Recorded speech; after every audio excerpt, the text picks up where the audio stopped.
민수기 14장 30절부터 34절까지 제가 읽어보겠습니다.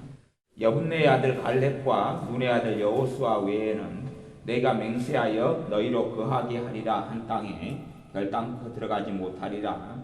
너희가 사로잡히겠다고 말하던 너희의 유아들은 내가 인도하여 드리리니 그들은 너희가 싫어하던 땅을 보려니와 너희 시체는 이 광야에 엎드려질 것이요 너희 자녀들은 너희의 패역한 죄를 지고 너희의 시체가 광야에서 소멸되기까지 40년을 광야에서 유리하는 자가 되리라. 너희가 그 땅을 탐지한 날수 40일의 하루를 1년으로 환산하여 그 40년간 너희가 너희의 죄악을 질지니 너희가 나의 싫어 버림을 알리라 하셨다 하라. 아멘. 하나님께 12명의 정탐꾼을 보내서 그 중에 10명이 하나님께 불평하고 원망할 때에 모든 백성이 그 말을 듣고 여호수아 갈렙 외에는 하나님에 대한 불신앙과 불평으로 가득 찼고 하나님께서 결국엔 이스라엘 백성을 40년 동안 광야에서 유리하여 장정들에다 죽도록 하는 심판을 행하십니다. 그 구절이 방금 민수기 14장에 나와 있는데 거기에 너희 시체는 이 광야에 엎드려질 것이요 그들이 하나님께 반역했던 백성들이 다 광야에 엎드려져서 40년 동안 죽습니다. 그리고 33절에 너희 자녀들은 너희의 패역한 죄를 지고 너희의 시체가 광야에서 소멸되기까지 40년을 광야에서 유리하는 자가 되리라. 너희 자녀들이 너희의 패역한 죄를 지고 그렇게 40년 동안 지낸다. 그렇게 말씀합니다. 전에 지난번 집회에서는 가계 치유, 가계 저주에 대한 부분을 다루었기 때문에 그런 부분은 다루지 않고 오늘 지금 죄에 대해서 어젯밤 그리고 죄 목록, 죄 어떤 죄 그리고 오늘 오후 그리고 오늘도 계속 죄에 대해서 다루고 있습니다. 죄를 깨닫고 회개하는 것을 다루고 있죠. 그 중에서 이제 죄를 나누자 보면 죄의 절대성이 있고 오후의 상대성을 이야기했죠. 그래서 죄의 상대성, 절대성. 죄를 여러 가지로 분류할 수 있습니다. 그 중에 오늘은 지금 개인적인 죄를 지금 다루고 있습니다. 개인적인 죄. 그래서 개인적인 죄를 지금 어제 오후에 그렇게 이야기하고 있습니다. 지금은 이제 죄 중에서 우리가 잘 알지 못하는 죄가 있는데 어떤 죄가 있냐 그러면 공동체적인 죄가 있습니다. 공동체적인 죄. 우리가 회개해야 될 오늘의 제목을 하자면 죄 중에서 공동체적인 죄를 회개해야 될 것. 그것이 우리 삶에 회개해야 될 죄 중에 하나가 됩니다. 지금 민수기 14장에는 이스라엘 백성의 대표 10명이 죄를 짓고 그리고 이스라엘 백성 장원이 찬성하면서 하나님께서 그들과 그들의 자녀들이 죄를 짊어지고 가도록 심판하시고 행하셨습니다. 다시 이야기하면 이스라엘 백성의 그 판결과 지도자들과 백성들이 지은 죄를 통하여 그 백성에 속한 자녀들까지도 그들의 죄를 짊어지게 되는 공동체적인 부분에 들어가서 포함됐기 때문에 하나님의 심판이 같이 일어난다는 사실을 기억해야 됩니다. 이제 성경에 그 에스겔서 말씀을 가보겠습니다. 에스겔 18장 정도가 되지 않나 싶습니다만은 우리가 이제 오해하는 부분에 본문이 있는데 그게 에스겔 18장에 보면 나와 있는 것 같습니다. 에스겔 18장 에스겔 18장 19절 20절 에스겔 18장 19절 20절 제가 읽어보겠습니다. 에스겔 18장 19절 20절 그런데 너희는 이르기를 아들이 어찌 아비의 죄를 담당치 않겠느냐 하는도다. 아들이 아버지의 죄를 담당치 않겠느냐. 다시 이야기하면 사람들은 아들이 아버지의 죄를 담당하고 아버지가 아들의 죄를 담당한다 이렇게 이제 사람들 말한다 그래요. 근데 하나님은 그게 아니다 그래요. 아니다 그러면서 각기 그 사람이 자기가 지은 죄를 담당한다 그랬어요. 각기 그 사람이 자기 죄 때문에 죽고 그 사람이 회개할 때에 살고 그러는 거예요. 그러잖아요. 내가 예수님을 믿었는데 내가 믿는 믿음이 남편 대신 믿어주거나 자식 대신 믿어줄 수 없다 그런 말이에요. 회개도 마찬가지죠. 내가 누구 대신하여 회개할 수는 없어요. 전에 피터 와그너 교수님 같은 분이 가르칠 때에 그러한 대리 회계 이런 것을 가르친 것도 있어요. 근데 사실 대리 회계라는 건 없어요. 대신 회계한다는 것은 불가능한 것이에요. 각기 하나님 앞에서 1대1의 관계, 지금 그것을 지금 성경 본문이 이야기하고 있어요. 아들이 법과 의를 행하며 내 모든 율례를 지켜 행하였으면 그가 정령 살려니와 18장 20절 범죄하는 그 영혼은 죽을지라. 아들은 아비의 죄악을 담당치 아니할 것이요 아비는 아들의 죄악을 담당치 아니하리니 의인의 의도 자기에게로 돌아가고 악인의 악도 자기에게로 돌아가리라. 각기 자기의 죄로 인하여 하나님 앞에 심판을 받는다 그 말이에요. 근데 그 구절인데 우리가 오해하는 부분이 있어요. 뭘 오해하냐 하면 하나님의 통치 방법을 오해를 해요. 오해한다는 것이 아버지가 죄를 짓는데 아버지의 짓는 죄 속에 내 죄가 포함되어 있다는 걸 알지는 못해요. 이게 공동체적인 죄 때문에 그렇습니다. 그 부분을 이해를 해야 됩니다. 그것이 사실은 각의 저주나 치유를 이해하는 그 내용 속에 들어갑니다. 공동체적인 죄. 그래서 지금 이것은 나중에 예수님께서 이 땅에 오시면 그렇게 될 것이다 그런 이야기를 하는 게 아니에요. 지금 에스겔 18장의 말씀은 그 당시에 있는 진리를 이야기하는 거예요. 하나님 말씀의 진리를. 그건 신구약 성경에 모두 다 적용되는 진리를 에스겔 18장은 이야기하는 거예요. 장래일이 아니라 당시 현재형에서. 그렇기 때문에 구약에도 자기죄로 죽는 것이 신약에도 자기죄로 죽는 것이 아멘 자기가 하나님께 하는 회개로 사는 것이고 용서를 받는 것이 그것은 어느 때나 막론하고 그래요. 그러면 각 사람이 죄를 지을 때에 단지 내 한 사람에만 해당되는 문제가 아니에요. 공동체가 우리가 속해 있는 공동체는 꽤 여러 개가 있습니다. 여러 개가 있어요. 그런 부분에 있어서 우리가 중보기도를 이제 해요. 중보기도를 하면 많이 할 겁니다. 나라와 민족을 위해서 기도하고 또 교회를 위해서도 하고 우리 가정을 위해서도 하는 게 중보기도예요. 또 여러 각 개인들을 위해서도 할 것입니다. 또 뭐 선교사님들도 선교지를 위해서도 다른 나라를 위해서 중보기도 할 거예요. 그런데 우리의 중보기도가 효과적이고 효율적이지 못할 때가 꽤 많습니다. 하나님 보시기에. 왜 그렇게 되냐 그러면 봐보세요. 우리나라는 낙태하는 인구만 해도 상상할 수 없이 많습니다. 또 굉장히 많은 나이트클럽과 굉장히 많은 성적인 범죄와 굉장히 많은 것들이 이 땅에 가득한 범죄가 범람하고 가득 많습니다. 뭐 우리 동네 같은 경우는 여수가 교회가 한 650개에서 700개 됩니다. 한 30만 명 인구인데 굉장히 교회는 많아요. 우리나라에서 전국구 안에 전국 순위권 안에 있을 정도로 교회가 많습니다. 그런데 대부분의 교회가 싸움과 분란이 끊임없이 일어나는 교회가 의외로 굉장히 많아요. 계속 싸워요. 큰 교회들은 항상 목사님파, 장로님파 치고받고 싸우는 경우도 많고 목사님이 한 3년 왔다가 1년 왔다가 쫓아나고 쫓겨나고 또 새로 들어오고 교회가 찢어지고 갈라지고 이리 이동하고 저리 이동하고 많습니다. 그러면 분란하고 싸우는 교회에 내가 속해 있다고 쳐요. 속해 있어요. 그러면 장로님파하고 목사님파가 싸워요. 그럼 내가 속해 있어서 교회를 위해 기도하지요. 기도하면서 생각할 거예요. 나는 거기에 안 속해 했어요. 야, 왜 저분들은 저렇게 진리의 문제가 아니라 서로 의견이 다르고 서로 다투는 문제가 용서하지 못하고 화해하지 못하느냐.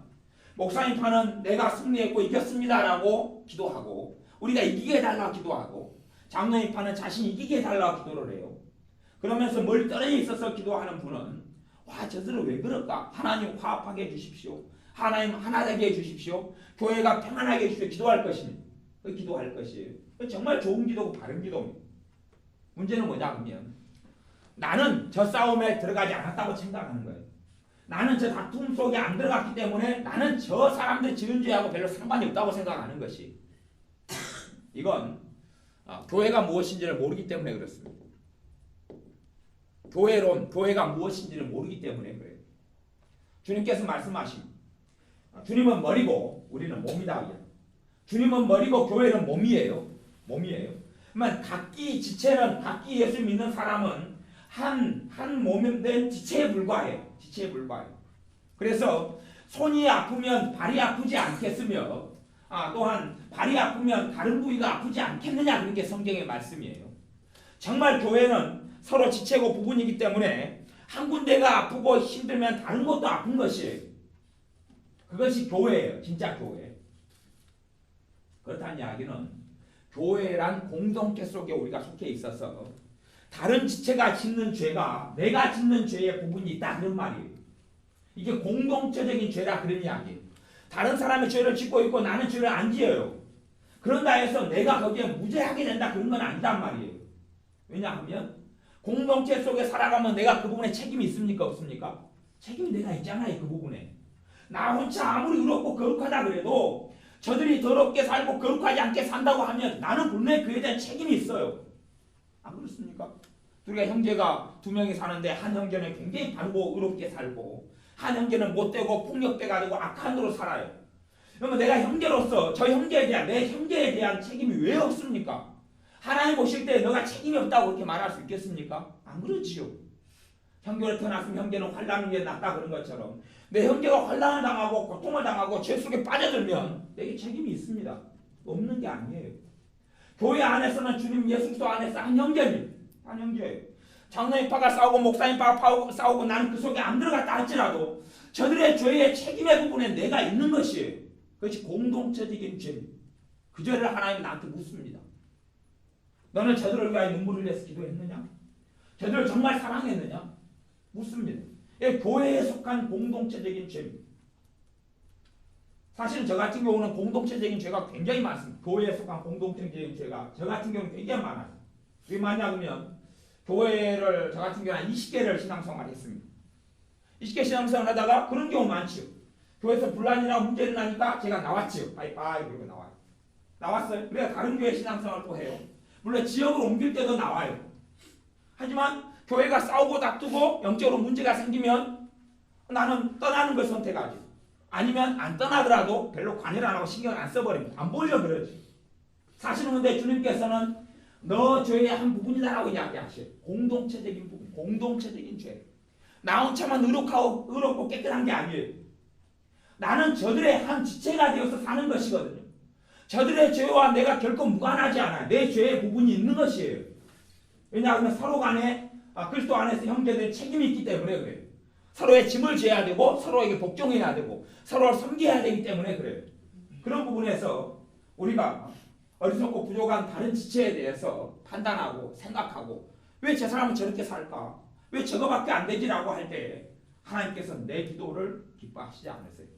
그런 생각과 그런 삶 속에서 주님이 교회가 평안하게 해주십시오. 우리 교회가 평안하게 해주십시오. 우리 교회가 주님 앞에 부응하게 해주십시오 하는 기도에 하나님은 기쁘게 받으시지 않는다 그런 말이에요. 교회를 위한 기도의 가장 기본적인 건 교회 속의 공동체 지체로 속한 내가 하나님 앞에서 책임을 통감하고 회개하는 기도가 반드시 선행돼야 된다 하는 이야기예요.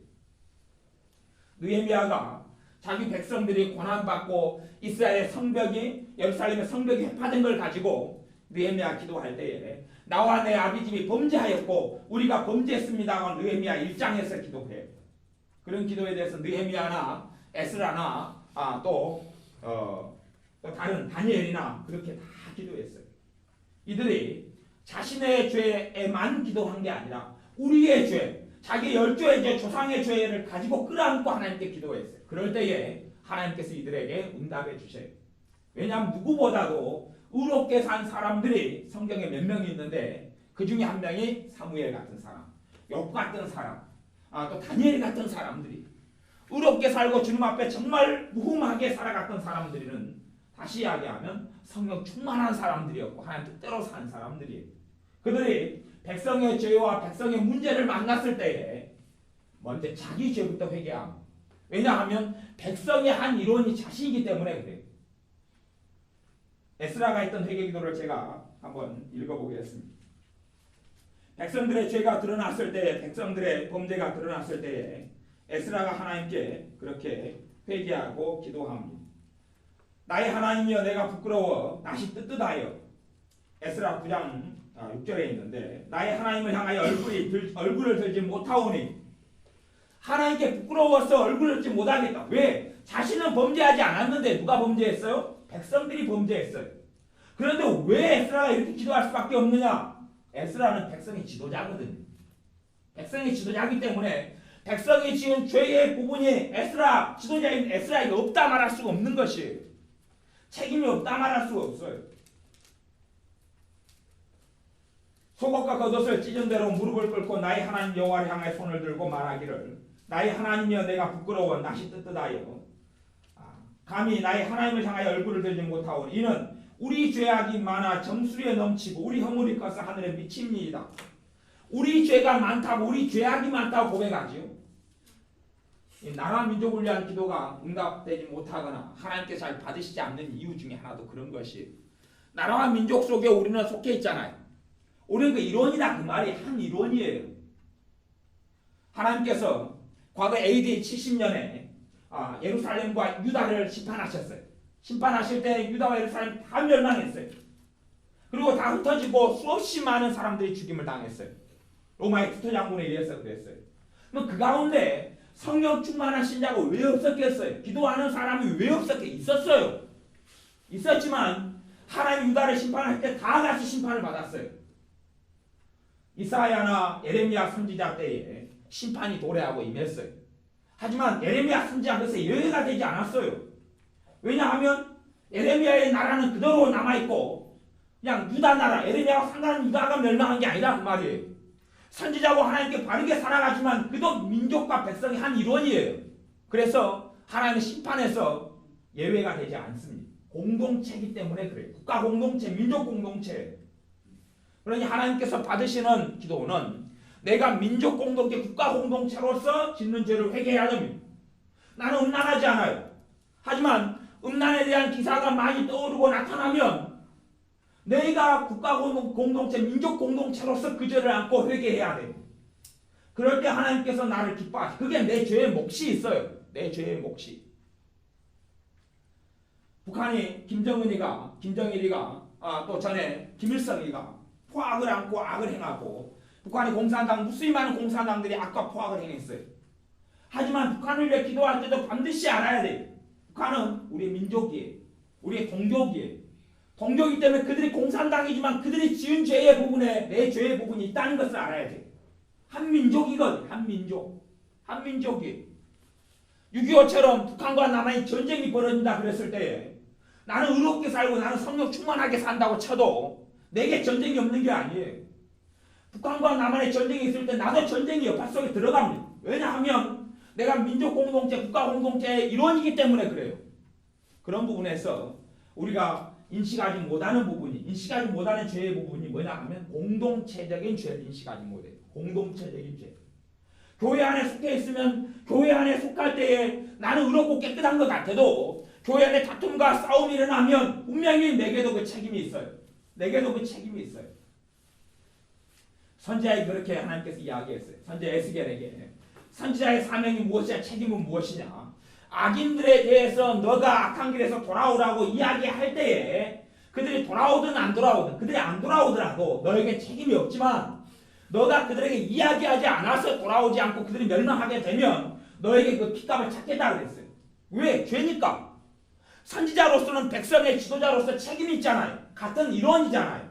그리고 사명을 감당해야 돼요. 그런데 사명을 감당하지 않았어요. 같은 공동체 일원으로서 그들에게 바른 진리를 이야기하지 않고 바른 길로 제시하지 않았어요. 그들이 안 듣는 것은 상관없어도 그들이 듣지 못하는 것은 문제가 있어요. 듣도록 이야기를 해야 된다 그런 이야기지요. 그런 부분에서 우리의 삶 속에 사실은 많은 죄가 공동체적인 죄예요. 내가 교회에 속해 있으면 교회 일원으로서 다른 형제의 아픔이 내 아픔이고 한 사람이 슬퍼하면 같이 슬퍼하고 한 사람이 기뻐하면 같이 기뻐한다라고 이야기하듯이 우리가 공동체 일원으로서 다른 형제가 가지고 있는 연약함과 죄와 질병과 아픔이 사실은 내가 감당하고 내가 기도하고 내가 섬겨줘야 될 부분이에요. 그것이 교회 일원으로 부르신 것이죠. 그런데 내가 동떨어진 삶처럼 저들의 아픔과 눈물은 나하고 아무 상관이 없고 저들의 마귀에게 짓눌리고 살아가는 것은 나하고 아무 상관이 없고 그냥 나만 훔쳐 잘 믿고 잘 살고 살아간다 라고 생각하는 것이 큰 어리석음이에요. 하나님께서는 언젠가는 주님의 심판대 앞에 서게 되면 우리의 공동체적인 죄에 대해서 책임을 물으실 것이에요. 심지어 그럴 수 있잖아요. 봐보세요. 가족 공동체가 있어요. 우리에게 부모님이 있어요. 근데 부모님이 병 들어가가지고 죽어가는데 내가 자식으로서 부모님을 돌보지 않아요. 그거 죄입니까? 죄가 아닙니까? 죄라고 성경에 명백히 나왔죠. 가족 공동체로서의 죄예요. 내 형제가 정말 비참하게 죽어가는데 내가 돌보지 않아요. 죄지요. 그게 왜 죄가 아니에요? 공동체이기 때문에 그런 것이. 그래서 가족 공동체로서 죄가 있어요. 결혼하게 되면 가족의 범주는 훨씬 넓혀져 가지고 사돈까지도 가족의 범주에 들어갑니다.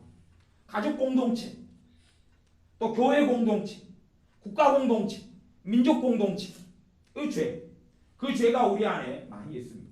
그 중에 일상적으로 많이 짓는 죄, 흔한 죄가 교회 공동체로서 짓는 죄예요. 한 몸이고 한 지체로, 한 형제로, 한 가족으로 불러주셨는데 우리가 그에 대해서 기도하지 않고, 그에 대해서 마음 아파하지 않고, 그에 대해서 하나님께 중보하지 않아요. 또한 공동체가 지은 죄가 어떤 다른 사람이 지은 죄가 나는 의롭고 나는 깨끗하게 된 걸로 생각해. 그들하고 나는 별개다. 나는 별개다. 그들의 죄로 인한 고통과 죄로 인한 악함이 나하고는 별개다라고 생각해. 나는 의롭게 살아가고 나는 깨끗하게 살아가니까. 하지만 그렇지 않다는 사실을 반드시 기억하고 아셔야 됩니다. 그래서 특별히 중보기도의 사역을 감당하는 사람들은 민족을 위해 기도할 때는 민족의 죄를 안고 스스로 회개해야 됩니다. 민족의 죄를 안고 자신이 회개하면서 기도할 때 하나님께서 그 기도에 응답하십니다. 민족의 죄를 안고 회개하고 기도할 때.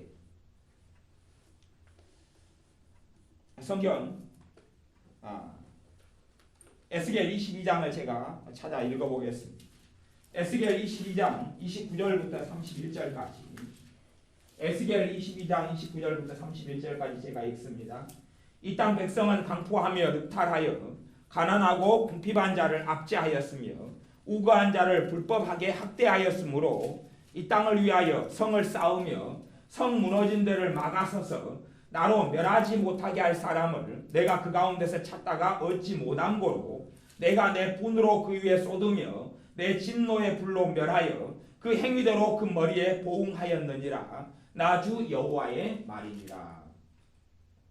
이 땅 백성이 강포하고 늑탈하고 가난하고 궁핍한 자를 압제하고 또한 불법하여 우거한 자를 학대하고, 우거한 자는 우리나라로 이야기하면 이주민들, 다른 데서 시집 온 사람들, 아니면 심지어 탈북인들도 포함이 될 거, 세터민들도 포함이 되겠어요. 그런 사람들 학대하고 압제하고, 그러면 외국에서 온 노동자들이 월급을 제대로 받지 못하고, 또한 잘못된 부당한 대우를 받고 의료보험 혜택을 받지 못하고 다니는 것은 우리의 죄에 속한 부분이라는 것을 인식하고 알아야 됩니다. 특별한 사업장을 운영하는 사람들의 죄만이 아니라 우리의 죄가 내 죄의 부분에 해당되는 것이 뉴스에 기사가 뜹니다. 그러면 우리는 그 부분에서 내 죄가 있다는 것을 인식하고 깨닫고 알고 회개하는 것이 하나님 보시기에 올바른 것이 됩니다. 이 땅을 위하여 성을 쌓으며 성 무너진 데를 막아서서 에스겔 22장 30절요. 나로 멸하지 못하게 할 사람을 내가 그 가운데서 찾다가 얻지 못한 고로, 하나님 앞에 중보로 기도할 사람을 얻지 못했으니까 하나님께서 내 분으로 그 위에 쏟으며 내 진노의 불로 멸하여 거기에 속하 있는 사람들의 심판을 받아요. 그럴 거 아닙니까? 나는 깨끗해, 나는 의로워, 그리고 살겠죠. 나는 깨끗해, 나는 의로워. 근데 하나님께서 그 땅, 그 민족에게 진노하시면 그 사람까지 예외가 되지 않고 쏟아부어진다는 사실입니다.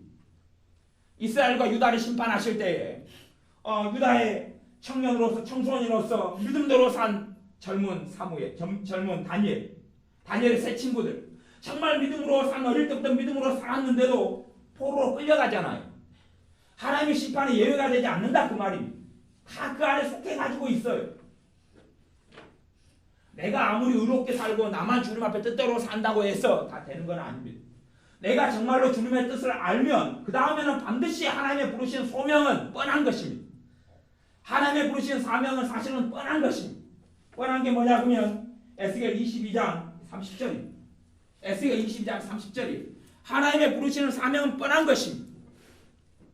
하나님을 막아서는 자를 하나님이 찾는다 그런 말입니다. 하나님을 막아서는 자, 이 땅을 하나님이 멸하시지 않도록 하나님의 진노를 피하도록 하나님을 막아서는 자를 찾습니다. 그렇기 때문에 믿음이 자라고 성장한 사람들은 반드시 어느 길이 부르심과 소명이냐 그러면 누구나든지 다른 사역과 일은 많을지 몰라도 부르심의 중간이나 부르심의 마지막으로서는 중보자입니다. 그건 사실은 중보기도 은사를 가진 사람도 있고 없는 사람도 있지만 하나의 부르시는 중심은 중보자입니다. 민족을 위해서 기도하는 사람, 나라를 위해 기도하는 사람, 또한 사회를 위해 기도하는 사람, 공동체를 위한 기도하는 사람, 교회를 위해 기도하는 사람, 아니면 어떤 나라를 위해 기도하는 사람, 그 중보자가 우리가 걸어가야 될 최종적인 종착지 중에 하나입니다. 하나님 받으시는 그 자리에 하나님, 나만 의롭다, 나만 거룩하다 그렇게 해봐야 이 땅에 하나님의 심판이 도래할 때에 결코 나도 피할 수 없게 될 것입니다. 하나님은 그런 사람을 찾습니다. 나 혼자 의로운 사람을 찾는 게 아니라 하나님의 진노와 하나님의 심판이 임하지 않도록 막아서는 사람을 찾는다 그런 말입니다. 그 사람이 없으면 하나님의 노와 분노를 그 땅에 쏟아부어 버리시고만 내가 아무리 의롭게 살고 아무리 바르게 산다 해도 거기에서 예외가 되지 않는다 하는 이야기입니다. 우리가 이 땅의 일원으로 살아가는 한은 내가 이 민족, 이 나라로 한 책임을 가지고 있기 때문에 그렇습니다. 여당이 이제 무너질 거라고 이야기합니다. 또 야당은 또 민노당과 합쳐서 난립니다.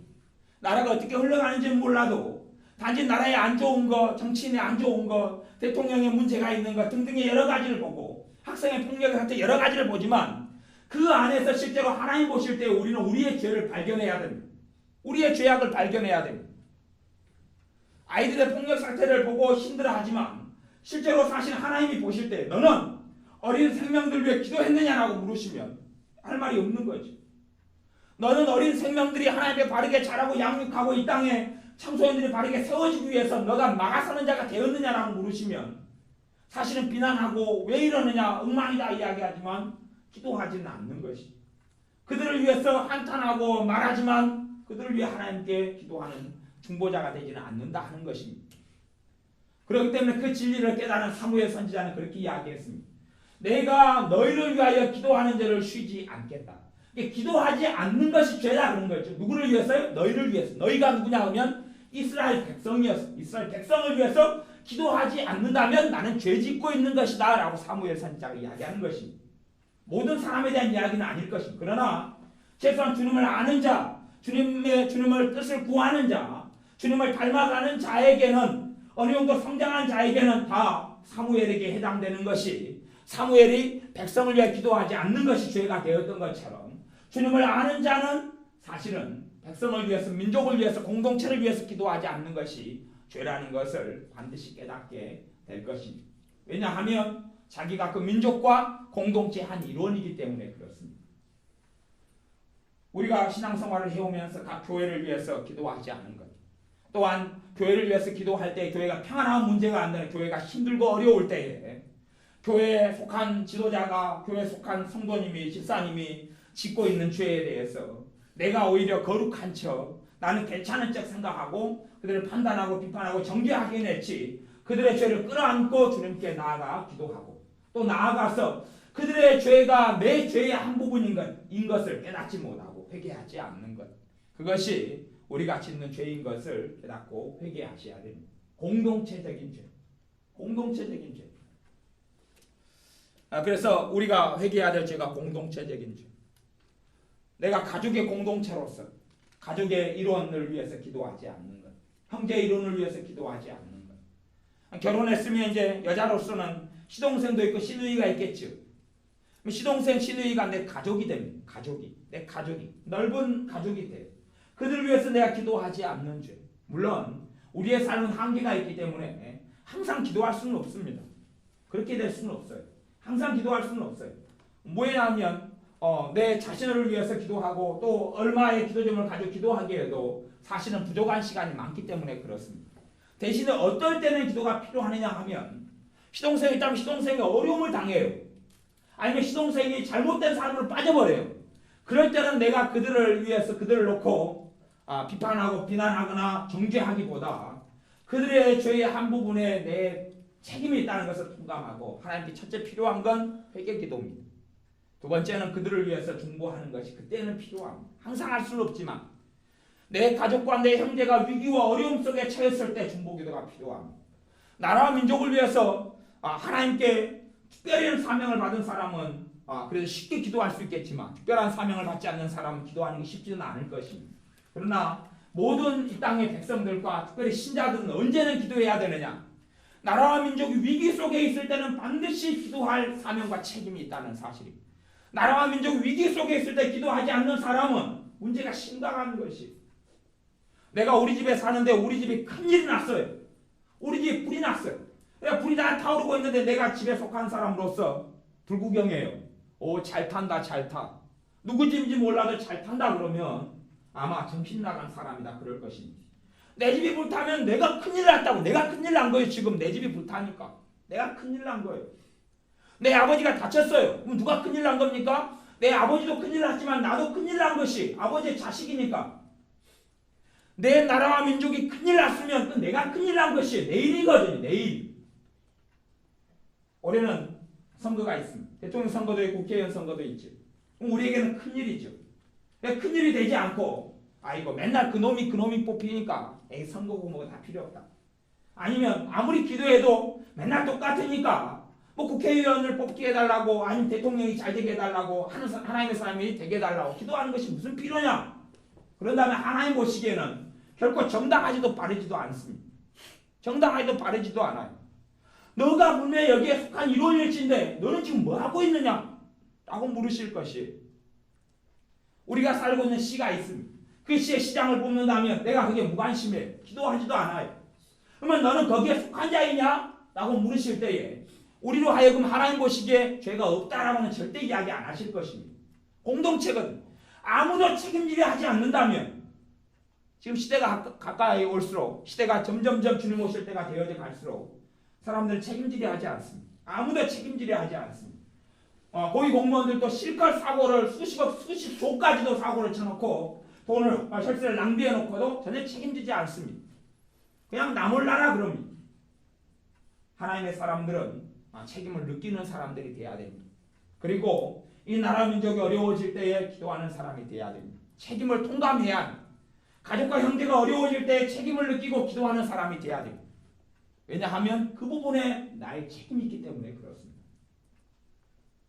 생각해 보세요. 내 자식이 안 좋고 잘못된 길로 갔는데 책임을 느끼지 않는 부모가 어디 있겠습니까? 왜냐하면 가족이기 때문에 그렇습니다. 넓은 의미의 가족은 이 국가 전체가 우리의 가족입니다. 이 민족 전체가 우리의 가족입니다. 더 넓은 것은 그렇죠. 남한과 북한이 두 나라니까. 두 나라가 다 우리의 가족의 범주에 들어갑니다. 좀 좁게 들어가면 교회입니다. 교회. 더 좁게 들어가면 우리의 가족이지.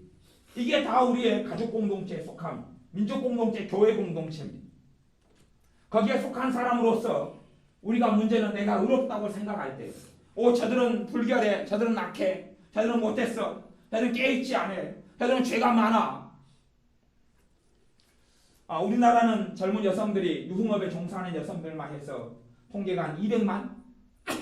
어마어마한 수치의 통계가 유흥업에 종사하는 여성들이 있습니다. 젊은 여성의 몇 명 중에 한 명꼴로 아주 상당한 숫자가 거기에 관여되어 있습니다. 그리고 그런 자료가 나오고 기사가 나올 때마다 그렇게 생각할 수 있습니다. 왜 여자들이 벌어먹을 것이 없어서 저러고 살아갈까? 사실은 우리 이 땅에 살아나가는 한 가족이고 한 형제고 한 동포입니다. 그리고 그런 사회, 그들이 그렇게 하지 않으면 못 살아갈 수밖에 없는 사회가 된 것에 우리의 책임이 있습니다. 우리가 신자로 살아간 지 5년이 됐고 10년이 됐고 20년이 됐습니다. 그 가운데 우리가 내가 여성으로 살아오면서 여성들을 위해서 어떻게 기도했느냐 하는 것이. 차라리 우리는 신자이고 하나님을 아는 사람이고 복을 받은 사람인데 거룩하신 우리 주 예수님을 구주로 받는 복을 받는 사람인데 오히려 나 외에 무수히 많은 여자들이 여자로서 겪는 한과 서러움 속에 많이 살아오고 살아왔을 것입니다. 그런데 우리는 하나님의 사람으로 구원받은 사람으로 오히려 내 자신의 한만 주목하고 있습니다. 하나님 나는 너무 한이 많아요. 그렇게 이야기하면 안 그런 것입니다. 언니가 돈을 아빠한테 용돈을 10만 원을 받았습니다. 동생은 10,000원을 받았어요.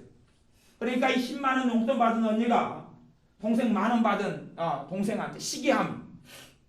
아빠 왜 나는 저거밖에 안 줘요? 10만 원을 받아놓고 왜 동생 10,000원씩이나 줘? 5,000원 가지고 나한테 5,000원 줘가지고 나는 10만 5천 원을 만들고 동생 5,000원만 주지. 자기가 가진 10만 원을 생각하지 않고 동생이 용돈을 받는 10만 원만 생각하고 만원에 대해서 탐을 내는 것입니다. 하나님의 자녀인 신자들은 정말 받은 게 많습니다. 정말 누리는 게 많습니다. 정말 가진 게 많습니다. 정말 가진 게 많습니다. 하나님의 자녀로서 가진 게 적다 없다고 생각하는 사람은 정말로 큰 착각 속에 살아가는 사람입니다. 얼마나 큰 부요함이 신자에게 와 있는지 모르면 정말로 어리석은 사람입니다. 하늘에 속한 신령한 복으로 너희에게 복 주시되라고 에베소서에는 말씀합니다. 우리는 이미 하늘에 속한 신령한 복으로 복을 받은 사람들입니다. 하나님의 자녀가 되었고 하나님 나라 천국을 유업으로 받은 사람들이고 성령께서 임하셔서 하나님의 자녀라 인친 사람들입니다.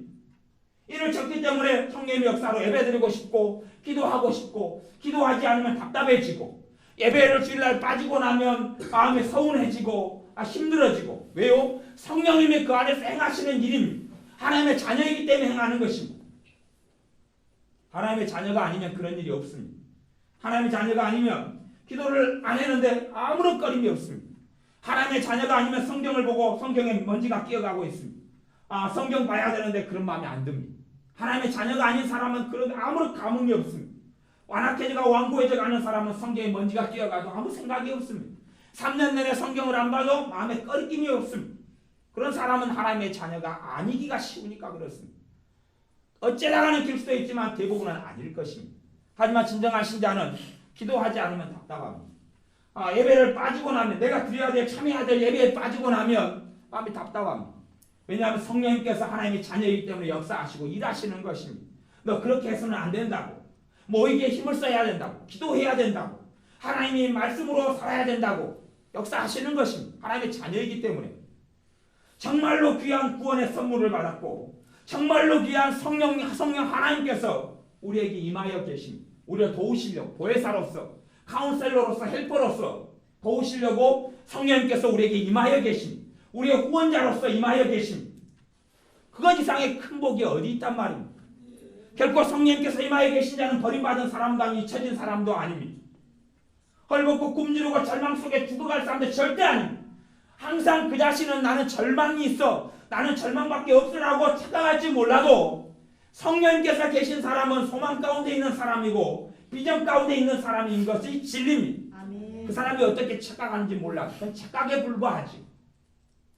그렇게 많은 걸 받고 많은 걸 누리는데 그런데 내 문제 속에 빠져서 민족과 나라를 위해 기도하지 않고 또 교회를 위해 기도하지 않고 교회의 어리석음과 부족함이 단지 내 문제인 것을 생각하지 않고 내 아픔인 것을 생각하지 않고 내 몸의 한 부분이 문제가 생겨서 고장나서 다치고 아팠으면 당연히 그 몸에 연결된 부분인 나도 아플 수밖에 없는데 나는 전혀 아프지 않고 그래서 분리를 선택하는 칼로 썰어가지고 잘라내는 물론 교회를 옮기는 문제에 대해서 이야기하는 건 아닙니다. 옮기는 자유는 얼마든지 있습니다. 옮기는 자유는 얼마든지 있어요.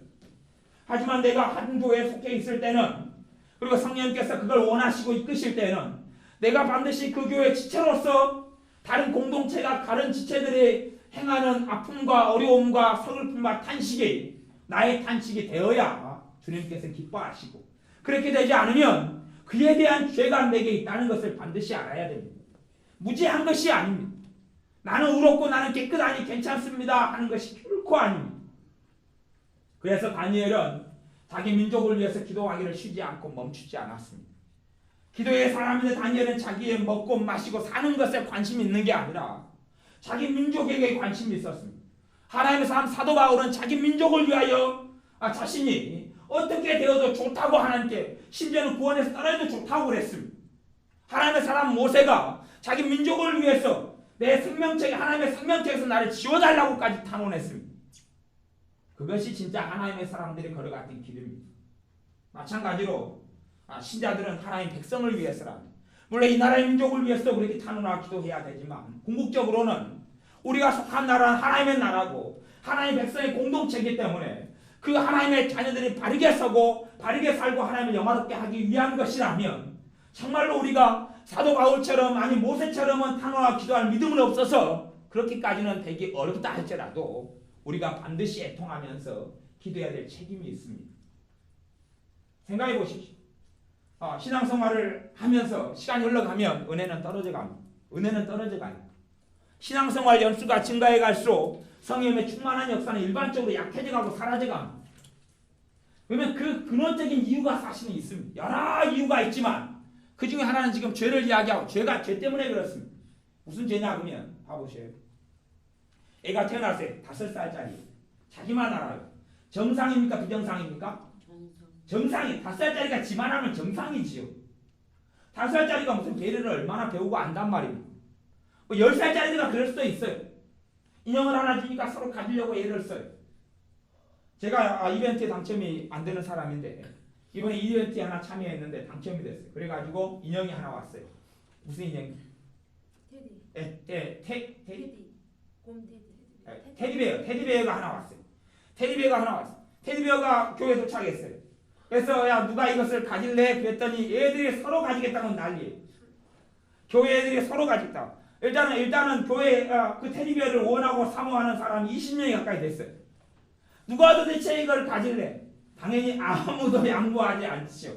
아무도 양보하지 않아요. 그래서 제가 한 사람만 골라서 줬어요. 하나밖에 없으니까. 대신에 내가 이벤트에 한 달에 한 번 참여할 수 있으니까 테디베어를 신청해 보든지 해보겠다.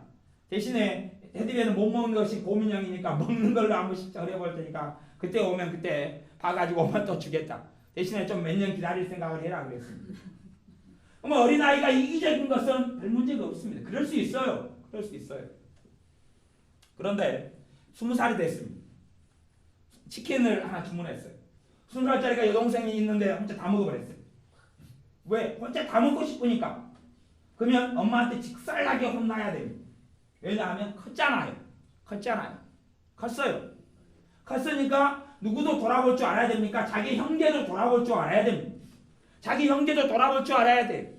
그래서 남겨놔야 돼. 5살짜리가 군것질거리가 있어 혼자 다 먹어버리면 곤란한 겁니다. 물론 우리 교회 애들은 일찍부터 훈련을 시킵니다. 그래가지고 5살짜리가 사탕을 먹고 가도 제가 뺏으나 먹습니다. 사탕 입에 빨고 있으면 제가 내놔 갖고 입에 있는 걸 빼가 제가 먹어버립니다. 딴 애들은 막 더럽다고 막 그러죠. 또 뺏으나 먹어버립니다. 내놔 그래가지고 애들이 사탕을 먹을 때 되면 저한테 주로 다 뺏깁니다. 이리 뺏으고 저리 뺏으고 튀고 다 먹어버립니다. 물론 이제 주기도 하지만 주는 걸 가리킵니다. 베푸는 걸 가리키고 나눠주는 것에 인색하지 않도록 가리킵니다.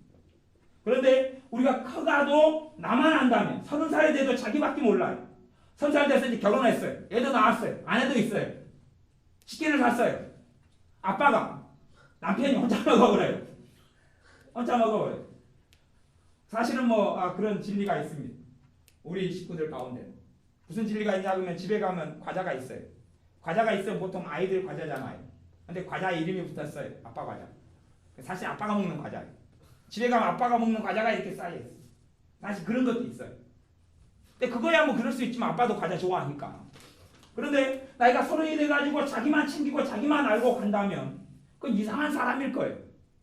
신자가 신앙 연수가 더하면서 하나님의 은혜가 소멸돼가는 이유 중에 하나는 뭐냐 그러면 이기적이기 때문에 그렇습니다. 점점 개인주의적인 신앙으로 변하기 때문에 그렇습니다. 하나님은 그걸 기뻐하지 않습니다. 하나님 보시기에는 그러잖아요. 성경이 주님 안에서 형제라고 이야기하는 것은 하나님의 자녀가요 다 기거든요. 다. 예배드리는 사람마다 대부분이 하나님의 자녀, 그 중에서 구도자도 있지만 주님을 찾는 사람도 있고 어떤 사람은 주님을 떠나간 사람도 있지만 주님을 찾고 성령님이 역사하시고 임하시는 사람은 다 하나님의 자녀예요. 하나님의 자녀가 많이 있어요. 다 하나님의 자식이에요. 하나님께서는 원하실 거 아니에요. 내 큰 자식이 작은 자식을 돌보기를. 자기 자식이 더 어린 자식의 등에 업고 돌아다녀 주기를. 먹을 게 없으면 챙겨주기를 원할 거 아니에요. 인자 태어난 아이가 굶어 죽어가고 있으면 다른 자식이 그 동생을 챙기기를 원할 거 아니에요. 그게 아버지 하나님의 마음이잖아요. 그런데 신앙생활 연수가 20년 30년 돼도 나밖에 몰라요. 아무도 챙기지 않아요. 개인주의적인 신앙, 이기적인 신앙. 사실 개인주의적이다. 근데 개인주의의 다른 말이 이기적이다. 그 말이에요. 내가 어릴 때는 어린아이 행동을 하는 게 정상이에요. 어린 믿음에는 나만 알고 나만 위하고 나만 챙기는 게 맞아요. 그런데 성장한 믿음, 성숙한 믿음은 가정 안에서 훨씬 더 큰 책임이 있어요. 신자의 가정은 교회거든요. 물론 로컬 처치라는 지역교회만을 이야기하지는 않아요. 직장에 가면 직장교회가 있을 거 아니에요. 직장에 가면 직장에 같이 신앙생활하는 동료가 있으면 거기에서는 또 그 교회가 형성되어 있는 거예요. 아니면 내가 어떤 서클 활동을 하거나 어떤 동아리 모임을 한다 그러면 거기에 신자들이 있잖아요. 내가 어떤 신우에 가입해 있다 그러면 거기에도 신자가 있잖아요. 교회 지역 교회에 어떤 무슨 교회에 가서 예배드리면 거기에 신자들 있잖아요. 그러니까 내가 사실 속해 있는 교회는 많은 교회가 있어요. 인터넷상에서 활동하는 데는 인터넷 교회 속에 있는 것이 그게 지체들이 있죠. 그런데 내가 그들을 돌아보지 않아요. 첫째 돌아보는 것은 기도로 돌아보는 거지. 다 할 수는 없지만 내가 마음을 열고 있으면 성령님께서는 분명히 원하실 거예요. 어떤 사람에 대한 어떤 지체에 대한 기도와 그에 대한 헌신과 부르심을 원하실 거예요. 근데 우리는 전혀 책임지려 하지 않아요. 무책임하죠. 형제에 대한 책임이 없죠. 내 영적으로 나보다 나이는 많은지 적은지 몰라도 영적으로 어린 동생들이 죽어가는데도 무관심해요. 그들의 신앙이 정체돼가고 침체돼가고 주님을 따라가는데도 나는 아무 관심이 없죠. 아버지 하나님 입장에서는 다 아버지 하나님의 자식인데 열성구라 깨물어서 다 아픈 자식인데 우리 주 예수님의 피를 통하여 대속한 다 같은 자식인데 관심이 없어요. 챙기지 않아요. 그리고 한 사람이 타락해 가니까 잘못돼 가니까 그렇게 해요. 저 사람 저럴 줄 알았다. 뻑이더니 잘난 체 하더니 잘됐다. 잘됐다 그래요. 솔직히 그러잖아요. 내가 예를 들어서 아는 사람이 나를 괴롭혔어요. 아는 어떤 같은 믿는 사람, 직장의 동료인데 나를 괴롭히기 힘들게 했어요. 그러다 그 사람이 교통사고 나가 병원에 입원했다는 소식을 들었어요. 기분이 좋습니까? 아니었습니까? 좋지요. 어린아이 신자면 그게 정상이 그럴 수 있어요. 그것보다 컸으면 형제가 둘이 싸워요. 치고받고 싸우다가 싸우고 있는 중이었어요. 그러다가 이제 동생이 학교 갔다 교통사고 나가 입원했어요. 그러니까 형이 막 좋아가지고 웃어요. 너무 새끼 잘됐다. 네가 나 그렇게 하다가 그러니까 네 사고 나가 입원했지. 그럼 부모가 볼 때 어떻게 하겠어요? 뭐라고 하냐면 네 사람이냐 그래요. 이 동생이 교통사고 나 다쳐가 입원했는데 좋아가지고 날뛰면 네가 형이고 오빠고 네가 사람이냐? 똑같은 것이에요. 하나님의 자녀하고 내가 다투고 싸울 수 있어요. 같은 그리스도 안에서 형제된 자녀가 얼마나 다투고 싸울 수 있어요. 그거 정상이에요. 근데 무엇이 비정상이냐 그러면 한 지체가 나하고 사이가 안 좋고 불안한 지체라 할지라도 그가 힘들어지고 고통 속에 들어가 문제 속에 들어갈 때 내가 기뻐지고 행복해진다면 하나님 보시기에는 정말로 심각한 상태에 있는 죄 속에 살아가는 사람일 수밖에 없어요. 부모의 마음을 가장 아프게 하는 자녀가 그런 자녀잖아요. 그런 자녀죠. 가장 아픈 거예요. 형제가 정말로 불안한 것이죠. 하나가 되지 않은 것이죠. 한 별 속에 났는데 전혀 그렇지 않게 살아가는 것이에요. 예수님의 피를 인하여 한 가족이 되었어요. 하나님 안에서 들어와서 한 사람이 되었어요. 한 지체가 되었어요. 그런데 그들의 아픔이 내 아픔이 되지 않고 그들을 위해 기도하지 않아요. 그리고 나는 무죄합니다. 이 민족이 환난과 어려움을 겪어요. 나는 무죄해요. 아무렇지도 않아요. 북한의 동포가 어려움을 겪어요. 나는 아무렇지도 않아요. 괜찮아요. 심지어 성경에서는 이 민족 가운데 함께 살러 온 이방인들이 살러 온 다른 나라 타국인들이 이 땅에 들어오면 평안을 누리게 해라 그랬어요. 이 땅에 우리나라의 이주민들이 지금 모르겠어요. 100만이 기본적으로 넘어가요. 100만 명이 넘어가요. 넘어가는 사람들이 이 땅에 들어와 있어요. 근데 그 사람들에 대해서 우리는 무관심. 물론 우리의 환경에서 그들의 관심 가질 수는 없어요. 힘들어요. 그러니까 현실적이지가 않아요. 하지만 때로는 성장한 사람에게는 성령님께서 그들을 위해서 기도를 시키실 거 아니에요. 그러지 않겠어요? 성장한 사람에게는 누군가가 구원 얻을 기회가 이 복음이 편만히 퍼져 있는 한국 땅에서는 예수를 믿고 만나기가 너무 쉽고 좋은 환경이 되니까 성령님께서는 누구든지 위해서 그들을 위해 중보를 시키기를 원하실 거 아니에요. 그렇다는 이야기는 나는 내가 깨닫든지 깨닫지 못하든지 간에 그들을 위해서 중보하는 성령의 감동을 반드시 얻은 적이 있다는 것을 알아야 됩니다. 반드시 그들을 위해 기도하라는 감동을 나는 받지도 않고 관심도 없고 나는 헤아리지도 못했다는 것을 알아야 됩니다. 주님은 죄인을 구원하러 오셨어요. 그래 죄인이 구원받고 구원되는데 주님의 마음과 눈이 있어요. 그러니 다른 나라 민족 동남아에서 오고 어디에서 오고 중국에서 오는 사람들이 이곳에서 주님을 만나기를 원하실 거예요.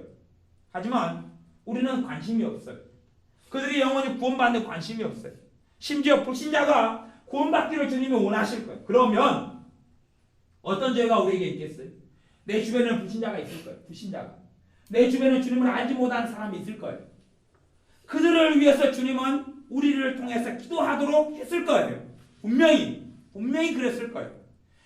나를 통해서 내가 그들을 위해서 중보하기를 주님은 원하셨을 것이고 내가 아주 어린아이라면 성령 충만한 신자를 깨놓고는 대부분 잘 쉽지 않은 일이지만 하지만 내가 어린아이가 아니라 좀 자란 사람이라면 좀 더 주님을 알고 있는 사람이라면 기도에 대한 믿음이 있고 기도하는데 하나님이 응답한다는 것을 아는 사람이라면 그 정도의 믿음이 있다면 성령님께서는 감동하셨을 거예요. 기도하라고. 그들 위해 중보하라고. 그들 위해 기도하라고. 그런데 우리는 하지 않았어요. 왜냐하면 내 문제에 빠져 있거든요. 나는 굉장히 가진 사람이에요. 나는 굉장히 가진 사람이에요. 왜냐하면 주님이 있는 사람은 모든 것을 가진 사람이잖아요. 주 예수님께서 임하신 사람은 그 사람은 무엇이라고 말해도 행복할 사람이잖아요. 구약 성경에는 이스라엘이여 너는 행복자로다 그랬어요. 진짜 행복한 사람은 누구냐 하면 하나님을 아는 사람이에요. 진짜 행복한 사람은 주 예수 그리스도를 믿는 사람이에요. 감정적으로는 불행하다고 착각할지 몰라요. 그건 착각이에요. 착각. 그건 착각이에요. 왜 착각이냐 그러면 우리 가운데 불행하다고 느끼는 사람이 있을지도 모르겠어요. 내가 불행하다고 느낀다고 쳐요. 불행하다고 느낀다고 쳐요. 제가 항상 하는 테스트가 있죠. 성령님은 진리의 성령입니다. 성령님 진리의 성령님이어서 진리에는 성령님이 역사하세요. 그러면 내가 불행하다고 느껴요. 그래서 주님 저는 불행합니다. 그렇게 했어요. 그럼 그게 진리고 사실이면 성령님께서 어떻게 하시겠어요? 속에서 화답을 하세요. 그럼 맞다. 아멘 맞다. 그래. 근데 주님 저는 불행합니다. 성령님 역사가 아니에요. 신자들이 그렇게 할 때 아무리 내가 불행하다고 느껴도 하나님은 찬성 안 한다 그 말이에요. 내가 불행하다고 느껴요. 근데 주님 나는 행복한 사람이 나는 우리 주님으로 인하여 나는 행복한 사람이 그리고 고백하면 나는 불행하다고 느껴도 성령님은 역사하세요. 화답해. 그게 사실이고 그게 진리다 그것이에요. 우리가 생각하는 것과 전혀 달라요. 우리는 그렇게 생각해요. 누구에 대한 미움이 내게 가득 차 있어요. 가득 차 있어요. 그렇게 지금 실제로 경험한다 그 말이에요. 그러면 와 나는 저 사람이 미워 죽겠어. 나는 미움이 내 안에 가득 찼어. 그렇게 생각하고 있는데 그런 사실 속에서 주님 저 안에 믿음이 가득 있어요. 아니 내 안에 미움이 가득 있어요. 저 사람에 대한 미움이 가득 있어요. 그러면 성령님이 역사를 안 합니다. 대신에 나는 미움이 가득 있는 게 느껴져도 주님 저에게는 저 사람에 대한 사랑이 있습니다. 그러면 성령님이 역사를 그때 해요. 그러니까 우리가 생각하는 사실 겪고 있는 경험이나 감정하고 진실하고 진리하고 하나님 말씀이니까 진리하고는 전혀 다른 게 많아요. 우리는 느껴요. 하나님에 대한 하나님의 사랑이 내 안에 전혀 없다고 느껴요. 하나님에 대한 사랑이 내 안에 전혀 없습니다. 느끼면 성령님은 그게 화답하지 않아요. 그러니까 진리하고 다른 기도를 하는 사람은 그 죄예요. 잘못 기도한 죄. 죄는 막 상상할 수 없이 많아요. 잘못 기도한 죄. 내가 외로워요. 그리고 그래서 기도해요. 주님 나 외롭습니다. 죄예요, 죄 아니에요? 그게 죄가 아니라면 성령님이 역사하신다니까요. 네 진짜 외로운 게 맞아. 그리고 주님이 내가 너를 위로해 주마. 그래서 유행가가 만들어졌잖아요. 모르세요 유행가? 그거 있잖아요. 내가 위로해 줄게 막 그러잖아요. 예, 여러분. 그래 위로해 준다 그러잖아요. 내가 외로워요. 주님 내가 외로워요. 그럼 성령님이 맞다 그럴 거 아니에요. 근데 내가 지금 외로워 죽겠는데 주님 내가 외로워요. 성령님이 화답을 안 합니다. 내가 외로워 죽겠는데 주님 저와 함께 하심을 감사합니다. 그럼 성령님이 역사를 해요. 그게 진리잖아요. 그러니까 우리는 진리 속에 살지 않고 내 감정 속에 살아가요. 감정대로 살아가고 감정대로 느낀 대로 말하고 그렇게 살아가요. 그게 왜 죄가 아니냐 그 말이에요. 감정은 진리가 아니에요. 감정은 진리가 아니에요.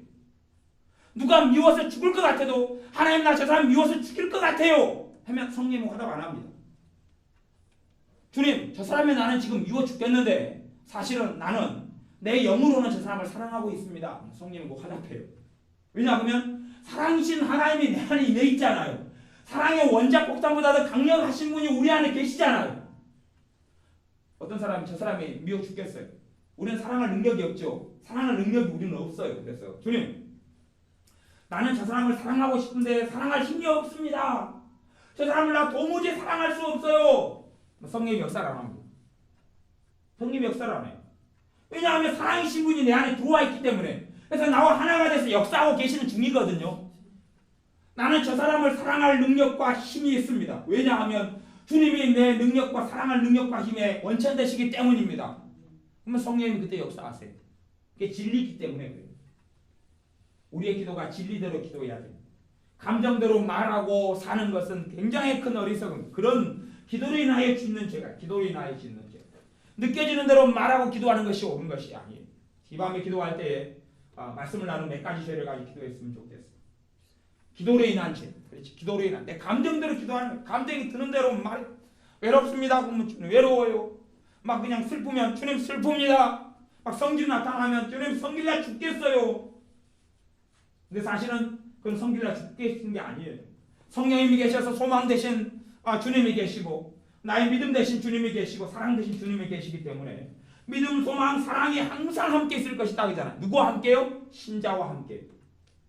아니 그런 잘못한 기도에 대해서 회개하고 또 공동체적인 죄를 또 이 밤에 회개하고 공동체적인 죄. 내가 믿음이 잘하고 주님을 아는 사람으로서 기도하지 않은 것. 내가 기도했다면 누군가가 살아났을 터인데 내가 기도했다면 누군가가 십조하지 않았을 터인데 내가 기도했다면 누군가가 주님께 돌아왔을 터인데 이 민족과 이 나라의 안 좋은 것을 보면서 비판한 것을 회개해야 해. 그걸 누워서 침뱉기라고 해요. 누워서 침뱉기. 나만 의로운 척. 바리새인이 된 거예요. 바리새인이 된 거. 나만 의로운 척. 나만 거룩한 척. 누가 낙태했어요. 그러면 대부분 한국 기자들은 낙태 경험들을 많이 가지고 있습니다. 그 중에서 안 한 집사님이 있다고 쳐요. 그러면 그분은 어떻게 생각해요? 아이고 나 빼는 거 다 죄인. 그리고 자신은 자신감이 있을 거예요. 그런데 안 그래요. 자기도 한국의 여자로 태어나 살아가는 것이 그리고 그에 대한 책임이 있는 것이 그러니 그 죄를 안고 주님께 나아가 기도해야 돼요. 그리고 또한 주님께서 용서해 주시고 새롭게 해주심을 믿고 받아들여야 돼요. 그에 대한 책임을 가지고 있는 것이 아니 우리가 그렇게 형제로서 살아가지 않는 죄예요. 베드로후서 1장에 보면 너희가 형제 우애의 사랑을 공급하라 그래요. 형제 우애. 그 형제 우애거든요. 신자로서 다른 신자들에 대한 책임을 가지고 살아가는 것이 다른 사람에 대한 짐을 가지고 살아가는 것이 과도한 짐 말고 주님께서 기뻐하시고 원하시는 수준의 형태의 짐을 이야기하는 것이 그러한 부분에서 공동체적인 죄가 우리에게는 많이 있습니다. 제게도 많이 있고 여러분도 많이 있어요. 교회 신앙생활 할 때도 그냥 개인주의적으로 살아가는 것. 물론 형편상 그렇게 살 수도 있지만 우리가 믿음이 있고 좀 아는 사람이다 하면 반드시 교회를 위해서 기도해야 돼. 또 형제를 위해서 꼭 기도해야 돼. 정말로 주님을 아는 사람이다 하면 나라 민족을 위해서 반드시 기도해야 돼. 적으냐 많으냐에 상관없이 기회가 되고 때가 되고 그럴 때마다 나라 민족을 위해서 기도하는 우리가 돼야 됩니다. 나라 민족을 위해서 기도하지 않는 것이 죄라는 것을 인식해야 돼요. 나라 민족에 어떤 일이 생기면 그것이 반드시 내 죄의 부분인 걸 알고 하나님께 나가 기도할 때는 회개하면서 기도해야 됩니다. 나도 그 책임에서 면할 수가 없기 때문에 그렇습니다. 대통령이 정치를 잘못했다고 쳐요. 잘못한 부분도 지금도 많이 있죠. 그러면 대통령을 뽑은 사람은 누굽니까? 우리가 뽑았잖아요. 물론 내가 그 사람 안 찍었어요. 나는 이명박 대통령이 안 찍었다고 쳐요.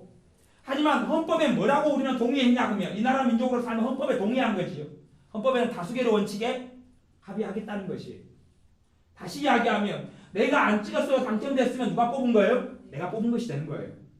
사실은 우리 교회 식구 중에 그런 분이 있어요. 남편은 이명박 대통령이 원치 않았어요. 근데 내가 찍었어요. 그러니까 남편이 지금까지 막 공격을 해대요. 네가 찍어가 당첨시켰으니까 이 모양 이 꼴이잖아 그러는 것이. 하지만 자기가 안 찍어도 대통령이 됐으니까 자기가 뽑은 거예요. 이게 법적인 이야기입니다. 법적인 이야기. 자기도 그 부분에 책임이 없지 않아요. 없지 않아요. 대통령이 잘못된 길을 걸어가면 그리고 그 사람이 잘못된 선택을 하면 나가 뽑은 대표가 행하는 거기 때문에 누구의 죄에 속해요? 내 죄에 속하는 게 내 죄에. 그래서 그런 부분을 안고 회개해야 돼. 국회의원들이 잘못된 길을 가면 단지 비난의 문제가 아니라 하나님이 어떤 걸 기뻐하시냐 그러면 그들을 우리가 뽑았기 때문에 우리의 죄의 부분이라는 사실이에요. 공동체적인 죄. 그걸 인식해야지. 하나님, 저 인간들 뽑아놨는데 저렇게 못되게 또 살아가네요. 이제 나는 그러면 내 투표를 안 해볼랍니다. 그러면 말이 안 되는 것이지. 그 부분을 안고 우리의 죄로 자각하고 에스라가 했던 것처럼 느헤미야가 했던 것처럼 다니엘이 기도했던 것처럼 나와 내 열조가 우리의 죄악이 큽니다. 거룩하고 깨끗한 사람으로 살아갔던 다니엘이 우리 죄라고 항상 고백합니다. 우리 주님께서 할 때 주기도문을 우리는 기도합니다. 어떻게 기도합니까? 우리 죄를 사하여 주옵소서 기도합니다. 근데 개인주의적이 될수록 나의 죄를 용서해 달라고 그렇게 착각하면서 주기도문을 합니다. 하지만 성경에는 우리 죄라고 명백히 나와 있습니다. 우리 죄라고 나와 있어요. 우리 죄라고. 우리 죄를 사하시며라고 성경은 이야기하고 공동체를 끊임없이 다루고 교회를 다룹니다. 우리의 삶 가운데 우리가 공동체적인 죄의 부분을 깨닫고 회개하셔야 됩니다. 낮이나 오후나 어젯밤에 다루었던 죄들, 우상숭배의 죄 부분도 회개하시고, 그리고 근데 여러분의 가운데 어떤 죄들도 많냐 하면 하나만 더 이야기하고 이제 기도하겠습니다. 그것을 간섭죄라고 합니다. 간섭죄. 다른 말로 하면 참견죄라고 하는 참견죄. 간섭죄에 대해서는 성경에 딱 두 번이 나왔습니다. 간섭죄 두 번이 나왔어요. 근데 디모데에게 사도 바울이 한 게 있고, 목회자이자 사도이자 주의 종인 디모데에게 한 게 있고, 베드로 사도가 한 게 있습니다. 베드로 사도도 너희가 남의 일에 간섭하는 자로 고난을 받지 말려니와 그랬어요. 남의 일에 간섭하면 뭘 받는다 그랬어요? 고난을 받아요. 고난을 받아요. 남의 일에 끼어들고 간섭하면 고난을 받아요. 대표적인 경우는 그런 거예요. 부부싸움에 끼어들면 대부분 좋은 걸 못 봅니다. 부부싸움에 끼어들면 나중에 부부가 사이가 좋아져 버리면 큰일이 나버려요. 좋아져 버리면 그 다음에 원수가 됩니다. 그래서 그 굉장히 안 좋은 것처럼 남의 일에 간섭하고 끼어들 때 그것이 죄가 돼요. 그렇게 되면 마귀의 역사가 나타나요. 공격을 받아요. 그래서 남의 일에 끼어들 때는 반드시 성령의 인도가 있어야 돼요. 인도가 없으면 아무리 문제가 있더라도 그것에 끼어들면 안 돼요. 대신 중보기도를 해도 상관없어요. 기도는 해줄 필요들이 많이 있어요. 그러나 함부로 끼어드는 것에 문제가 많이 있어요. 어떤 집사님이 잘못된 삶을 살았어요. 그래서 끼어들었어요. 왜 그따위 잘못된 삶을 사느냐? 그러면 마귀의 공격을 심각하게 받을 수도 있어요. 그런 간섭하고 끼어드는 것에 있어서 우리가 잘 주의하고 유념해야 됩니다. 유념하지 못하면 전혀 아무런 죄 같지 않은 죄의 형태가 이 간섭하는 죄인데 그것을 통하여 고생과 고난을 많이 겪게 되는 일이 많습니다. 그 성경 구절만 여러분이 잘 아시겠지만은 제가 그 구절만 찾아드리고 말씀을 마무리하겠습니다. 그 구절은 베드로전서 4장 15절에 있습니다. 베드로전서 4장 15절에 간섭하는 죄가 나와 있습니다.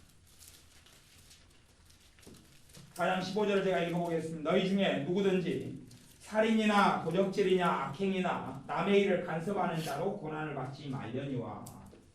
살인에도 뭐가 받는다고요? 고난이 와요.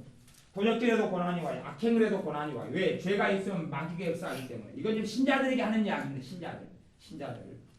물론 불신자들 같은 경우는 지금 마음대로 살아가도 하나님의 심판이 이 땅에서는 없는 경우도 많이 있어요. 마귀가 막 도와줘요. 영원한 지옥 속에 들어가라고. 하지만 신자들의 경우는 너희 중에 신자들에게 하느냐, 너희 중에 살인이나 도적질이나 악행이나 남의 일을 간섭하는 자로 고난을 받지 말려니. 남의 일을 간섭하면 뭘 받는다 그럽니까? 고난을 받는다 그래요.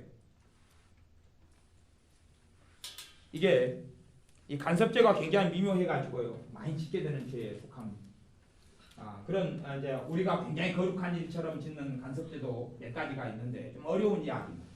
근데 이제 내가 치유사역자인데 아니면 내가 축사사역자 마귀를 쫓아내는데 쓰임 받는 사람이에요. 이 사람이 이제 마귀가 많이 역사했으면 나한테 기도받으러 왔어요. 기도받으러 와서 내가 이 사람이 마귀 역사 많이 하니까 기도해줬어요. 근데 여기서 그렇게 기도해줄 때 거의 한 50% 이상이 간섭죄에 들어가 버려요. 이 사람이 마귀를 쫓아내달라고 기도받으러 왔어요. 막 두통이 막 심해요. 머리가 깨질 것처럼 아파요. 그래서 기도 좀 해주십시오. 그러고 왔어요.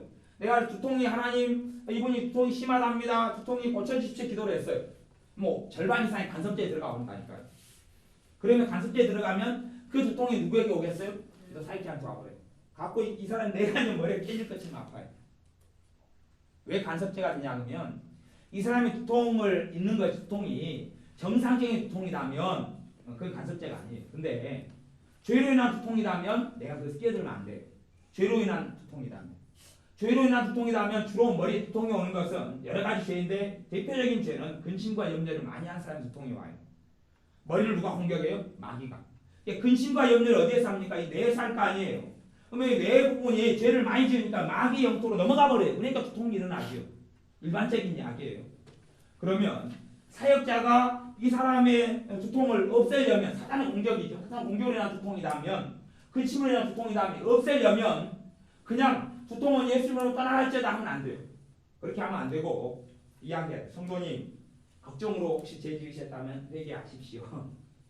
그렇게 해서 이 사람으로 하여금 뭘 시켜야 돼요? 회개를 시켜야 돼요. 그 다음에 예수님의 두통은 떠나갈지어다 그러면 떠나가고 사역자는 아무렇지도 않아요. 왜냐하면 마귀는 이 사람이 근심과 염려에 근원적인 죄는 불신앙이야. 하나님 안 믿겠다 그 말이에요. 어떤 일에 남편 일에 있어서 너무 내가 걱정을 많이 하고 염려를 많이 해요. 그러면 남편을 도와주실 하나님을 나는 안 믿겠다 그 말이에요. 자식에 대해서 염려하고 불안하고 낙담을 많이 해요. 그러면 자식을 위해서 기도하는 것을 하나님 응답 안 한다. 응답한다는 걸 절대 안 믿는다 그 말이에요. 그렇기 때문에 사실 자식에 대해서 염려하면서 기도하는 것은 응답을 못 받습니다. 남편에 대해서 염려하면서 기도하는 건 응답을 못 받아요. 그래서 성경에는 맡기고 기도하라 그래요. 맡기고 기도하라. 맡기고 기도하라 그래요. 그러면 이 사람이 죄로 인하여 걱정 염려하면 죄로 인하여 두통이 찾아왔어요. 그러면 그 죄만큼 누가 공격할 수 있어요? 마귀가 공격할 수 있어요. 그런데 죄로 인하여 마귀는 정당하게 공격하는 거예요. 정당하게 죄로 인한 권리를 가지고 정당하게 공격하는 거예요. 내가 여기서 끼어들어 버려요. 아고 마귀 떠나가. 마귀가 기분 나쁘죠. 떠나가 그러면 마귀는 기분 나빠. 성질이 나요. 왜냐하면 예수 이름을 사용할 때부터 무조건 권세가 나타나고 능력이 나타나요. 다시 이야기하면 가만히 있는 마귀를 예수 이름으로 내가 엎어컷 날려버린 거예요. 가만히 있는 사람. 내가 길지나간 사람을 때려버리면 그 사람이 어떻게 하겠습니까? 경찰에 고발해버릴 거 아니에요. 마귀의 참수가 들어오고 고발이 들어오고 공격해버려요. 공격을 받아요. 그래서 우리가 어떤 사람에게 참으로 선하고 바른 일을 할 때에도 성령의 인도를 따라 하지 않으면 엎어컷 맞아버려요. 엎어컷 맞아버려요. 그런 부분에 있어서 우리가 사실은 많이 당하고 많이 겪는 부분이에요. 마귀 공격을 받아 어디서 당하는 줄 모르게 당해. 이게 가장 미묘한 죄의 형태 중에 하나가 이 간섭하는 죄. 간섭하는 죄. 그래서 제가 축사 사역을 하는 분들한테는 단단히 그렇게 잘 가르칩니다.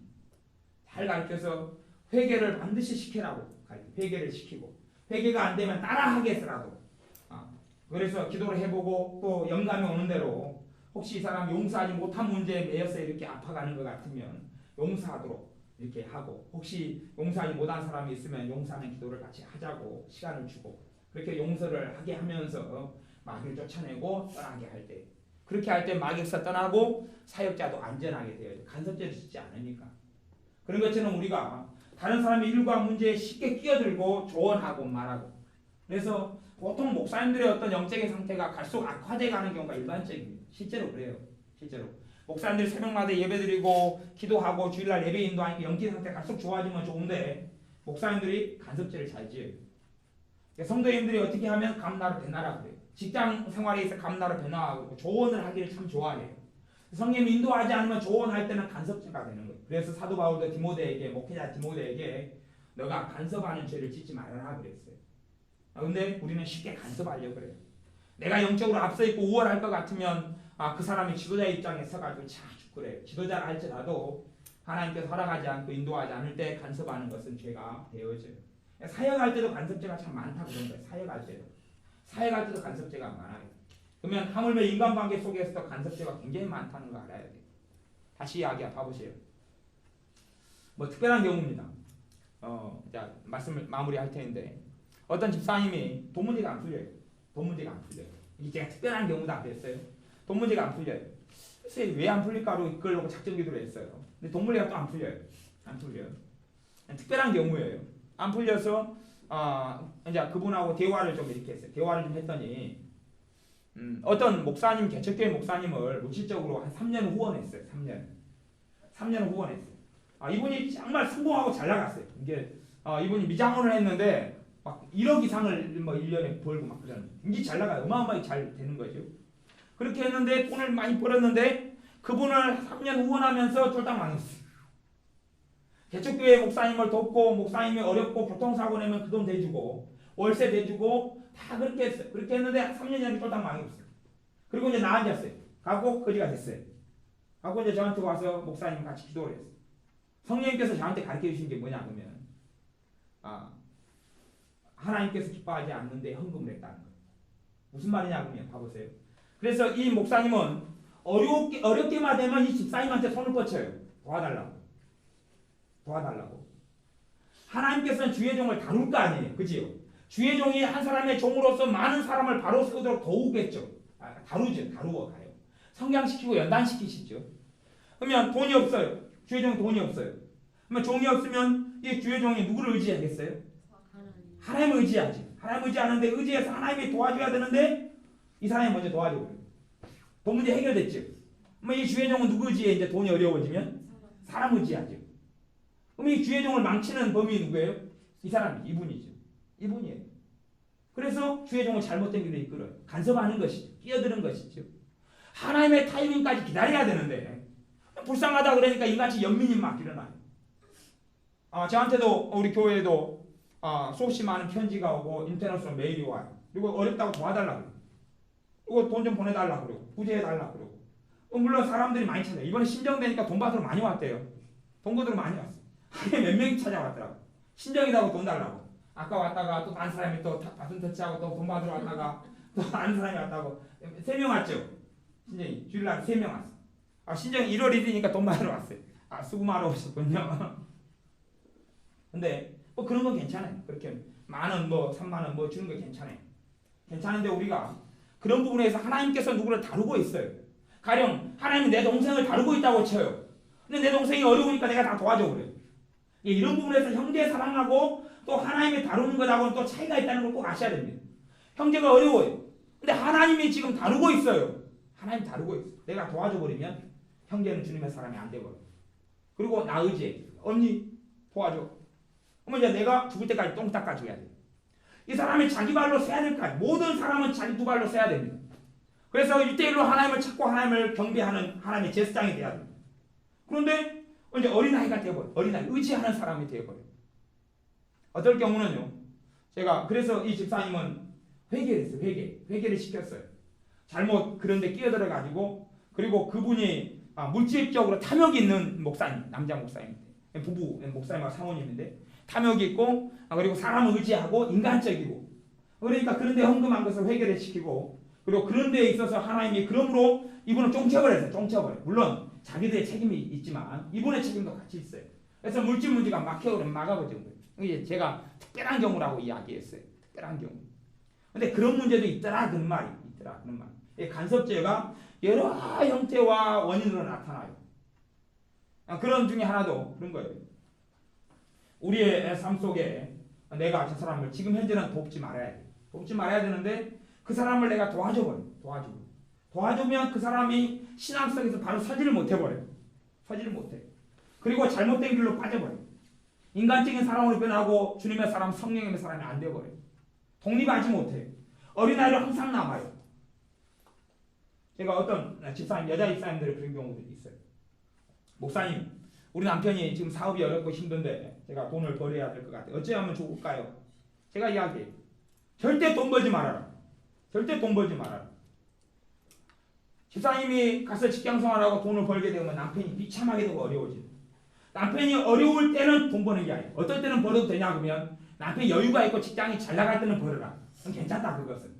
남편이 정말 어려울 때 돈을 벌어주게 되면 남편은 힘을 발휘하지 못하고 남자로서 능력을 잃어버리고 구실을 잃어버리고 누구를 의지해요 이제? 여자를 의지해요. 여자를 의지해요. 전에도 그런 것을 꾀하는 교회 집사님들이 있었어요.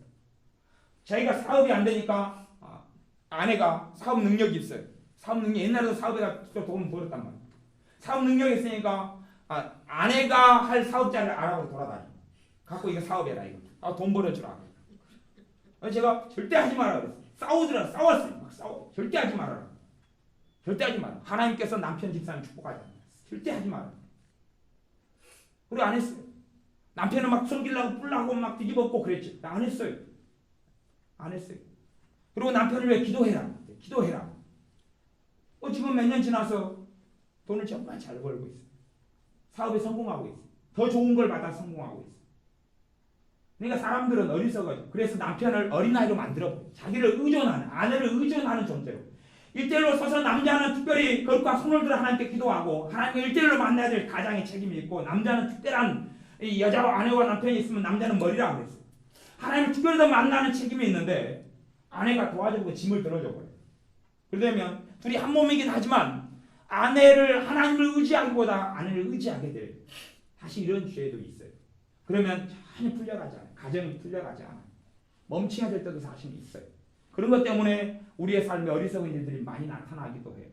그리고 남자의 능력이 한계치가 되고요. 내가 친정이 잘 살아요. 남편이 사회도 어려워요. 친정에서 돈을 갖다가 남편을 도와주는 게 맞을까요? 아니면 스스로 풀어갈 때가 기다려야 될까요? 대부분은 도와주면 안 돼요. 대부분은 친정에 돈 갖다가 하면 다 말아먹고 망하고 아니면 어려움 당하고 시간 흘러가도 풀리질 않아요. 제가 지금 신자의 가정을 이야기하는 것입니다. 불신자의 가정을 이야기하는 게 아니에요. 신자의 가정, 신자는 도와주면 안 돼요. 그건 별개로 가버려요. 별개로. 이 사람이 두 발로 두 손을 일어서서 나아가면서 뭔가 돈이 부족해. 잘 풀려가면서 부족할 때는 도와줄 수 있어요. 그런 것을. 하지만 근원적인 문제에 막혀 있을 때는 먹고 사는, 굶어 죽는 문제는 당연히 돈을 가져와서 굶어 죽는 것은 면해야 됩니다만은 그게 아닌 한은 그런 게 아니에요. 그렇게 해버리면 남편이나 아내나 그 가정이나 물질 문제가 풀리질 않아요. 그런 경우도 사실은 꽤 많이 본 경우들입니다. 우리가 그것을 총체적으로 그냥 간섭제라고 그러는 거예요. 끼어들지 않아야 할 때 끼어들어 버리는 거예요. 끼어들지 않아야 할 때 끼어들어 버리는 거예요. 그래서 문제를 많이 양산하고 서로 간에 고통을 주고 고난을 자초해요. 그런 것은 사실 시간이 많이 걸려야 풀리는 문제에 속합니다. 그래서 특별히 여자들 같은 경우는 하나님 부르신 거예요. 그래요. 창세기에 보면 남자가 이래요, 여자가 이래요. 남자가 이래요. 땀을 누가 흘려요? 남자가 흘려요, 여자가 흘려요? 남자가. 그게 법이에요. 아무리 사회가 힘들어서 맞벌이가 둘이 벌어야지 먹고 사는 지경이 돼도 본질은 그건 것이. 아내가 돈을 벌면 서비스예요, 서비스. 이게 주가 되면 안. 그게 주가 돼 버리면 하나님께서는 남편을 축복하지 않아요. 아내를 축복하지 않고 남편을 축복하지 않는 부분이 있어요. 그런 부분이 있어요. 그리고 남편은 길을 펴지 못해요. 남편은 항상 뭔가의 짐을 짊어지고 살면서 하나님 앞에서 큰 은혜를 받는 삶이 어려워지는 것이 있어요. 좀 이제 그건 긴 이야기고 어려운 이야기여서 그것까지는 이제 줄입니다. 총체적으로는 간섭하는 죄의 부분에 있어서도 우리가 회개해야 될 많은 죄들이 쌓여 있습니다. 기도하겠습니다. 아버지 하나님, 우리가 실상을 살아가면서 내 혼자 독립적으로 사는 것 같지만 이 나라에 속해 있고 이 민족에 속해 있으며 우리의 가족에 속해 있고 우리의 교회 공동체 안에 속해서 살아갑니다. 하지만 우리가 이기적이고 개인주의적이고 변해서 형제의 죄가 내 죄가 되지 않고 형제의 아픔이 내 아픔이 되지 않고 형제의 고통이 내 고통이 되지 않아 내가 지체로서 한 형제로서 함께 울며 함께 즐거워하기보다 남남처럼 살아가는 내가 죄를 짓고 살아갑니다. 또한 이 민족의 속에 벌어진 죄들이 내가 짓는 죄라는 것을 깨닫지 못하고 인식하지 못하고 살아가는 어리석음이 많습니다. 이것을 고백하며 회개해야 합니다. 북한 동포의 죄악과 아픔이 우리가 짓는 죄와 아픔인 걸 깨닫지 못하고 살아왔습니다. 이를 회개해야 합니다. 교회가 무너지고 힘들어지고 목사님이 잘못되고 어리석어지기도 하고 장래의 문제가 생길 때에 나는 한 발 물러서서 정죄하고 비난하는 자는 되었지 함께 울며 애곡하며 통곡하며 하나님께 부르짖어 기도하는 자가 되지 않았던 것을 회개해야 합니다. 그러니 우리가 이 공동체적인 죄로 인하여 회개하오니 우리를 새롭게 하시고 용서하시고 이 나라의 민족을 위해 기도하는 사람이 되게 하시며 교회를 위해 기도하는 사람이 되게 하시며 우리의 가족과 형제를 위해 기도하는 사람이 우리가 되어져서 주님 보실 때에 하나님의 진노와 심판을 가로막는 자로 우리가 발견되게 하여 주옵소서. 예수님의 이름으로 기도하옵나이다. 아멘.